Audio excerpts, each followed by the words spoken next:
주의 뜻 행하기를 즐기오니라는 제목으로 함께 말씀을 나누겠습니다.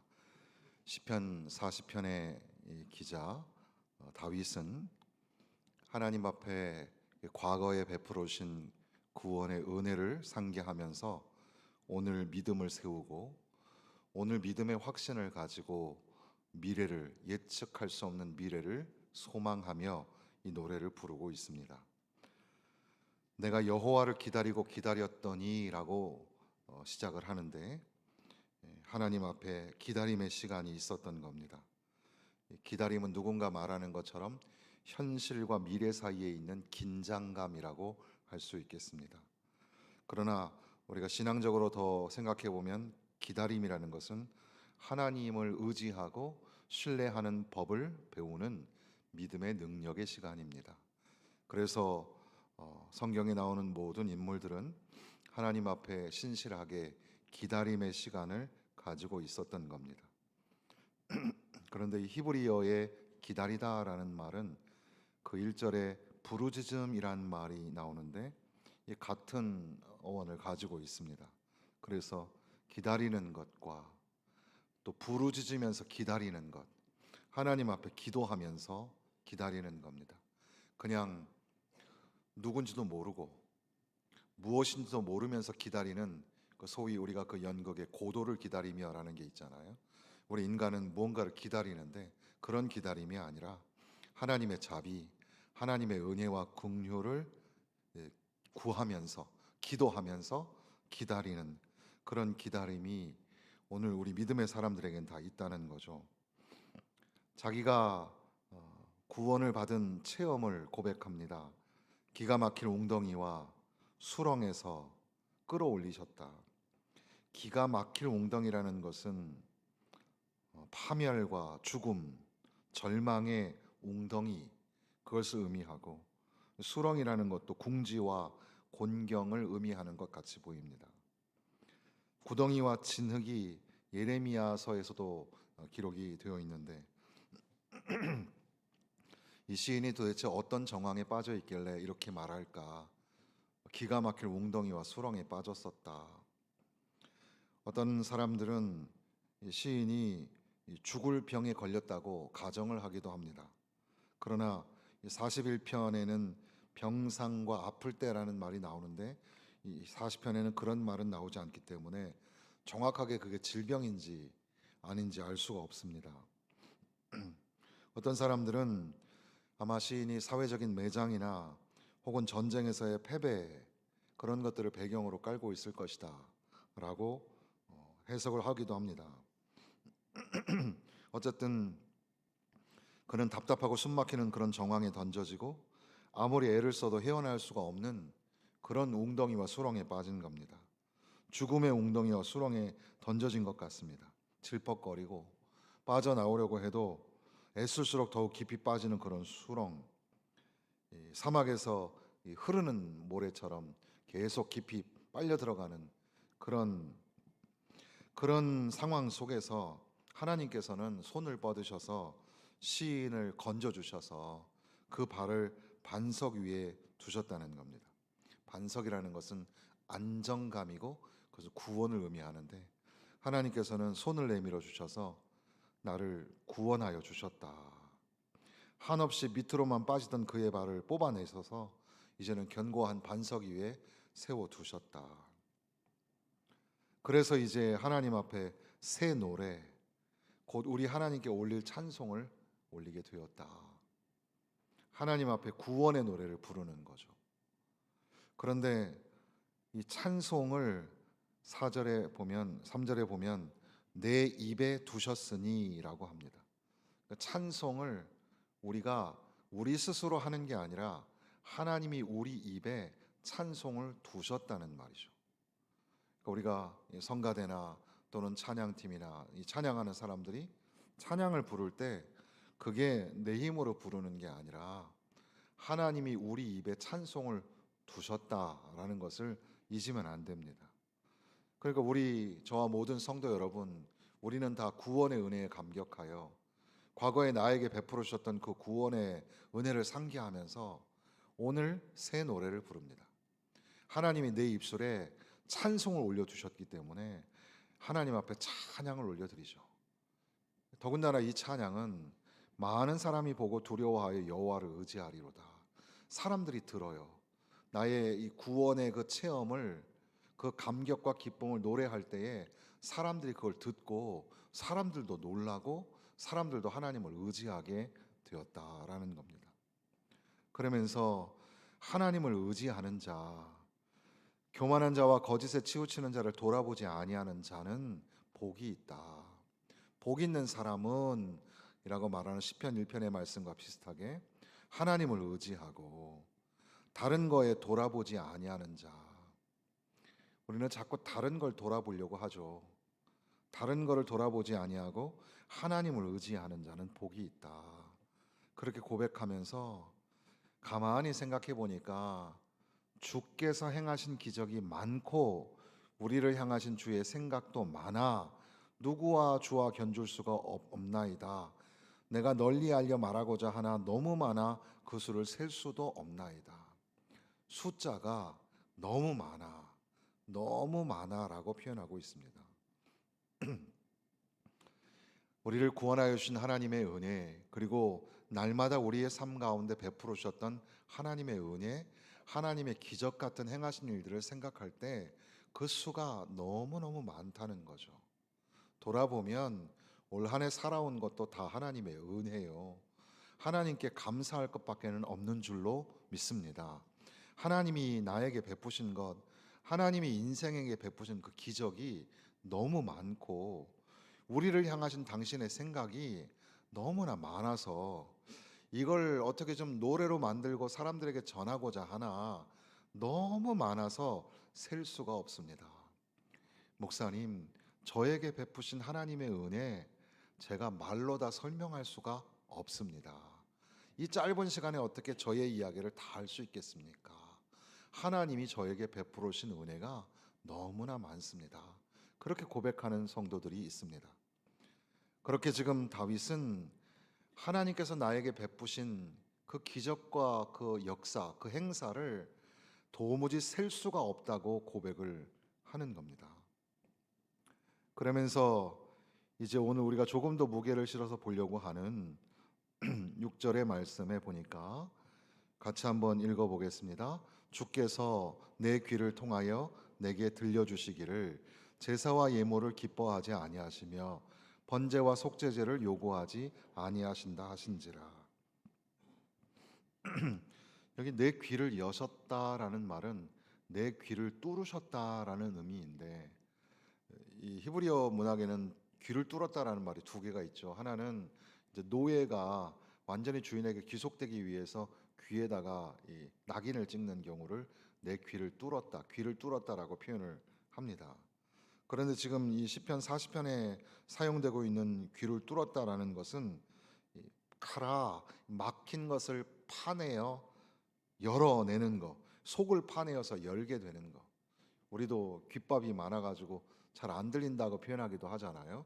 막힌 것을 귀를 파내어서 열게 하였다. 시련을 통과한 이 시인에게 하나님께서 그 귀를 열어주셔서 귀를 파내어 주셔서 이제는 들리게 되었다는 겁니다. 귀가 닫히면 들을 수가 없는데 이제는 귀가 열려서 들을 수 있게 되었다. 이런 말씀입니다. 내 귀가 듣는 귀가 되었습니다. 라는 그런 고백으로도 설명을 하기도 합니다. 귀가 열리니까 진짜 주님의 음성이 들리는 겁니다. 주님의 말씀, 이전에 많이 들었던 말씀인데 사무엘을 통해서 또 여러 선지자를 통해서 말씀을 들었는데 이제 이 말씀이 나에게 새롭게 들리기 시작하는 겁니다. 하나님의 말씀이 들리기 시작했다. 그래서 여기 제사라고 나와 있는 것, 제사와 예물과 번제와 속죄제, 이 단어들 자체만 가지고는 이것이 뭐 부정적인 건 아니죠. 그러나 이러한 제사와 예물, 번제와 속죄제를 드리는 것을 기뻐하지 아니하신다. 하나님이 기뻐하시는 제사는 하나님의 말씀에 순종하는 겁니다. 하나님의 말씀을 들을 수 있느냐, 들을 수 없느냐, 이게 굉장히 중요한 문제죠. 요즘에 그 작가들의 작가라고 하는 루이스 보르헤스라는 사람이 있습니다. 그 사람이 쓴 책 중에 바벨의 도서관이라는 책이 있어요. 바벨의 도서관, 그러니까 우주를 그 사람은 상상 속에서 하나의 큰 도서관이라고 생각을 했는데, 그 도서관에는 수많은 정보들이 막 섞여 있는 겁니다. 거기에는 진짜 정보도 있고, 또 거기에는 오류가 가득 담겨 있는 그런 정보들이, 온 세상의 모든 정보가 다 채집되어 있는 곳이 바로 이 바벨의 도서관이라는 겁니다. 이거는 심지어 거기에 있는 책 중에는 원숭이가 10분 동안 자판기에 앉아가지고 아무렇게나 막 쳤는데, 그걸 가지고 책을 만든 것도 책으로 소장되어 있는 거죠. 그러니까 도서관 안에, 그 우주의 도서관에는 온갖 진짜 정보도 있고 가짜 정보도 있고 세상의 모든 정보가 다 가득하다라는 거죠. 이 소설이 보여주고자 하는 것은 오늘 우리 현대 사회 속의 인터넷 공간과 비슷합니다. 마치 바벨의 도서관처럼 세상의 모든 복잡성과 혼돈, 그리고 정보가 과잉되어 있는 사회를 모순적으로 보여주고 있는 겁니다. 그 네이트 실버라는 사람이 쓴 신호와 소음이라는 책이 있습니다. 이 사람은 통계학자로 굉장히 유명한 사람이고, 그래서 이제 그것이 이제 경영, 경제 이런 거에 어떻게 소리가 쓰이는가, 이런 것들을 연구한 그런 분인데, 그 사람이 말하기를 신호는 진리다. 그런데 소음은 우리가 진리에 다가서지 못하게끔 우리의 정신을 산만하게 한다. 이런 말을 했습니다. 그래서 신호는 통계적이고 또 매혹적인 그런 그 어떤 표시, 그 뒤에 진리가 숨겨 있다. 진리를 가르쳐 주는 것을 암시한다는 겁니다.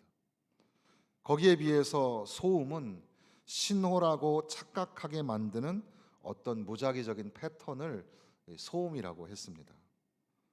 그러니까 소음과 신호가 있는데 사람들은 그걸 헷갈려 하는 거죠. 왜냐하면 둘 다 인포메이션, 둘 다 정보기 때문에. 근데 신호는 진짜 진리를 향해 추구해 갈 수 있는 어떤 사인이라면, 소음은 가짜 정보라는 겁니다. 세상이 다 정보로 되어 있어서 오늘날 사회는 우리가 손가락 몇 개만 움직여도 웬만한 정보는 다 우리가 소유할 수 있다고 생각하죠. 그런데 소위 체리 피킹이라는 게 있어요. 그거는 우리가 빅데이터 속에 살다 보니까 여러분들이 검색을 하면 여러분들이 검색한 그런 그 히스토리가 있기 때문에, 아, 이 사람이 뭘 좋아하는구나, 어디에 편향되어 있구나라는 것들을 알기 때문에 그 사람이 좋아하는 것들만 모아가지고 정보를, 통계를 만들어다 주는 겁니다. 그러니까 내가 세상의 모든 정보를 다 가지고 있는 것처럼 보이지만 사실은 내가 보고 싶어하는 정보만 보여지게끔 그렇게 지금 빅데이터가 작동을 한다는 겁니다.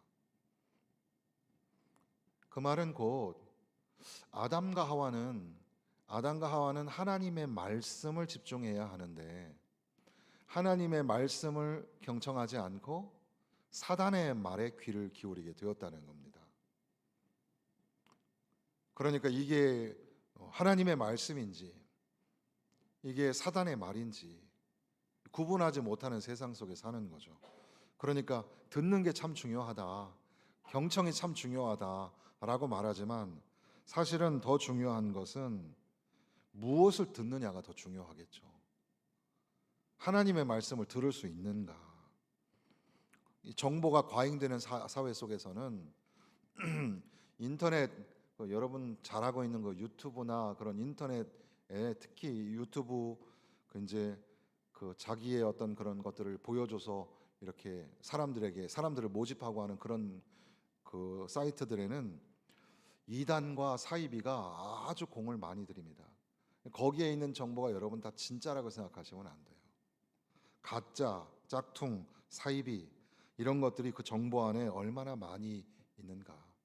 그래서 진짜 정보인지 가짜 정보인지를 구별해낼 수 있는, 우리가 신앙적으로 말하면 영적인 분별력이 있는가 없는가, 하나님의 말씀으로 듣는가, 성경, 우리에게 주신 성경을 통하여 우리에게 말씀하시는 하나님의 말씀이 들리는가, 아니면 그저 세상의 온갖 소음을 막 걷어들이는 것처럼 다른 이야기에 자꾸 귀를 기울이고 내 안에 다른 정보가 가득한 건 아닌가 한번 생각해 보아야 하는 겁니다. 주께서 내 귀를 통하여 내게 들려주시기를, 제사를 기뻐하지 않는다. 제사 자체가 잘못된 건 아니죠. 예배 자체가 잘못된 건 아닙니다. 여러분, 예배 드리는 건 참 중요해요. 그러나 예배보다 더 중요한 게 뭐냐 하면 하나님의 말씀을 듣는 겁니다.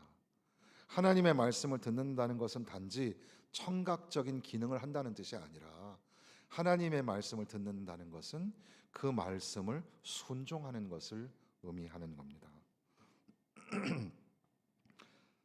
그러면서 다윗은 더 나아가서 그때에 내가 말하기를 내가 왔나이다. 나를 가리켜 기록한 것이 두루마리 책에 있나이다. 7절에 말합니다. 내가 여기 있습니다. 내가 왔나이다 라는 고백이죠.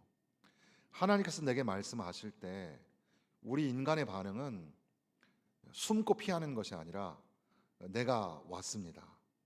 내가 여기 있습니다. 나에게 말씀하시옵소서. 예배도 마찬가지입니다. 우리가 하나님의 임재 앞에 나아갈 때 하나님, 내가 여기 있습니다. 내가 왔습니다. 내가 여기, 이사야가 말한 것처럼 내가 여기 있나이다. 나를 보내소서. 그렇게 고백한 것처럼 그게 바로 우리 인간이 창조자이신 하나님 앞에 섰을 때 그때 고백하는 고백의 명제가 내가 왔나이다입니다. 그러면서 나를 가리켜 기록한 것이 두루마리 책에 있나이다. 하나님의 책이 있는데, 그러니까 하나님의 말씀이 있는데 그 말씀 안에는 뭐가 있냐면 나를 가리켜 말한 것이 있다. 현대인을 위한 성경 그 번역에 보면 나를 위한 가르침, 표준 세번역에는 나에게 주신 교훈, 그리고 또 어떤 책에는 사람이 마땅히 행하여야 할 의무와 책임, 이것이 기록되어 있었다는 거죠. 구약 시대에는 왕이 되면 왕으로서 앞으로 무엇을 해야 할까, 그런 내용으로 된 책들이 기록이 되어 있어서 왕은 그것을 읽으면서 왕의 직무를 감당하게 했었습니다. 내가 왔나이다라고 고백하는 이 다윗에게 하나님의 두루마리 책이 있는데 거기는 나를 향하여 가리키신 말씀들이 들어있다라는 겁니다. 여러분이 누구입니까? 누구인지를 알기 위해서 우리는 성경을 읽어야 되고 하나님의 말씀 속에는 내가 누구인지에 관하여서 기록하고 있다는 거죠. 목회자가 된다는 것도 참 쉽지 않은 것 같습니다. 목회자로서의 그 공부해서 수련한 과정, 그래서 목사 안수를 받는 것뿐 아니라 목사 안수를 받고 지금 제가 24년이 됐는데 그래도 사실 목사가 뭔지 잘 모르겠어요. 제 방에 책장에 100권 남짓 목회자가 무엇인가라는 책들만 있습니다. 제 개인적으로는 책을 읽을 때 어떤 주제에 관하여서 10권의 책을 암송하고 있어야 되고 30권의 책을 소장하고 있어야 되고 100권의 책의 제목과 내용을 알고 있어야 된다고 생각을 합니다. 100권 정도의 내용을 알고 있다면 그 사람은 그 방면에 얘기를 할 수 있는 사람이다, 이렇게 얘기할 수 있겠죠. 그래서 무수히 많은 책을, 목회자가 무엇인가, 뭐 다른 여러 가지 주제도 있겠지만 목회자 너는 누구인가에 대한 그런 책을 가지고 있습니다. 그렇지만 그래도 잘 모르겠어요. 모를 때가 참 많습니다. 성경에 하나님의 말씀에 나를 가리켜 한 말이 있습니다. 이것이 저에게 큰 도전이 됩니다. 성경에 써 있지 않느냐? 하나님의 말씀에 써 있지 않느냐? 너가 해야 될 일이 무엇인지 기록하고 있지 않느냐? 여러분이 누구인가? 나는 어디서 왔으며 지금 무엇을 하고 있고 어디로 갈 것인가? 나의 존재를 질문할 때 성경에 나에 관하여 기록하고 있다는 사실을 잊어버리지 말아야 할 것입니다. 그러면서 나의 하나님이여, 우리가 오늘 8절 말씀만 읽었는데 다시 한번 읽어보겠습니다. 나의 하나님이여, 내가 주의 뜻 행하기를 즐기오니 주의 법이 나의 심중에 있나이다 하였나이다. 주의 뜻을 내가 알았어요. 하나님의 말씀이 있어요. 그래서 하나님의 말씀을 행하기를, 순종하기를 기뻐하였다는 겁니다. 왜냐하면 내 마음속에, 내 심중에 주의 법이 있기 때문에, 주의 말씀이 내 안에 있기 때문에 내가 주의 뜻 순종하기를, 주의 뜻 행하기를 즐거워합니다. 기뻐합니다. 그렇게 고백을 하는 겁니다. 사랑하는 성도 여러분, 여러분들은 주님의 말씀이 여러분 마음속에 있습니까? 하나님의 말씀이 내 안에 있어서, 그래서 하나님이 하라 하시는 그 말씀 앞에 순종할 때 그냥 억지로 하는 게 아니라, 그래 그냥 하라니까 내가 그냥 참고 할게, 이런 정도가 아니라 즐거운 마음으로, 기뻐하는 마음으로. 성막을 지었던 이스라엘 백성들은 그것을 짓기 위하여 금과 은과 예물, 그리고 또 온갖 그 재료들을 바칠 때에도 자원하는 마음으로, 즐거워하는 마음으로, 지원하는 마음으로 드렸다고 했습니다. 우리가 하나님의 뜻 행할 때 즐겁게 행하고 있는가? 하나님이 하실 때 기쁨으로 즐거워하고 있는가? 하나님의 율법이 가지고 있는 영적인 성격은 우리 마음속에 하나님의 법이 있어서 그 말씀이 내 행동과 태도를 결정한다는 겁니다.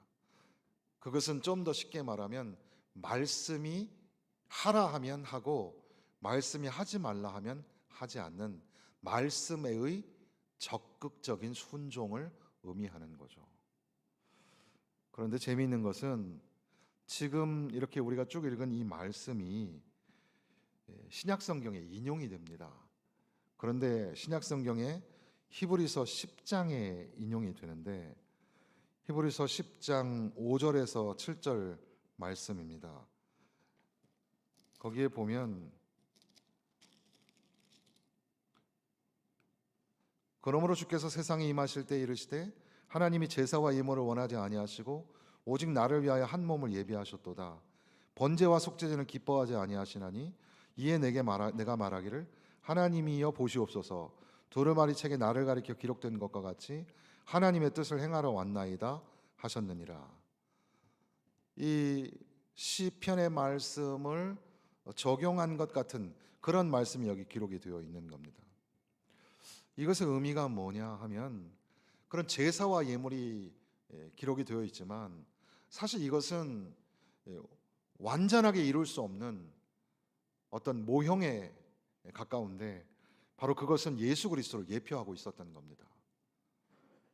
그러니까 하나님의 말씀에 온전히 순종해서 하나님의 말씀을 순종하는 일에 기쁨으로 감당하려고 여기 서 있는 사람, 바로 그는 예수 그리스도이시라는 사실이죠. 그러니까 예수님을 소개하는 말씀으로 이 말씀을 인용하고 있다는 겁니다. 그렇다면 오늘 우리는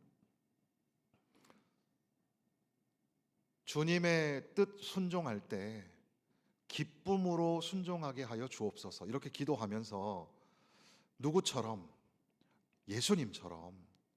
예수님은 아버지의 뜻을 이루기 위하여 그것을 마다하지 않고 십자가의 길을 즐겁게 기쁘게 받아들이셨던 것처럼, 오늘 우리들도 주의 뜻 행할 때 예수님처럼 하게 하여 주옵소서.